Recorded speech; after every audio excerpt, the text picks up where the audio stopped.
हां, सांगून सुरुवात करा. जय भीम जय शिवराय. मी Ashish Metre, Republican Party of India PG गट समर्थक आणि आम्ही सर्व पीजी गटाचे कार्यकर्ते.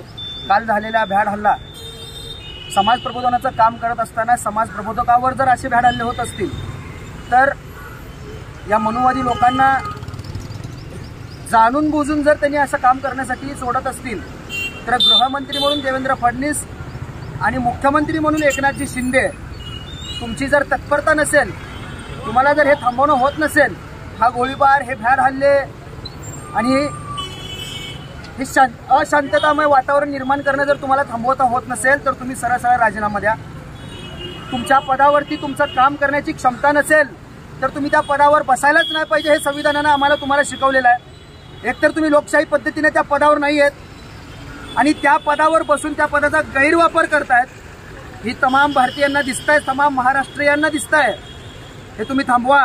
जर थांबवत नसाल तर तुम्ही तुमच्या पदाचे राजीनामे द्या आणि जे कर्तव्यदक्ष आहेत त्यांच्याकडे ती पदं द्या. काल झालेला त्या भ्याड हल्ल्याचा आम्ही निषेध करतो आणि समाज प्रबोधनकार म्हणून नितीन वागळे साहेबांना आमच्या संघटनेच्या वतीने आम्ही त्यांना पाठिंबा, जाहीर पाठिंबा देतो. निखिल वागळे साहेब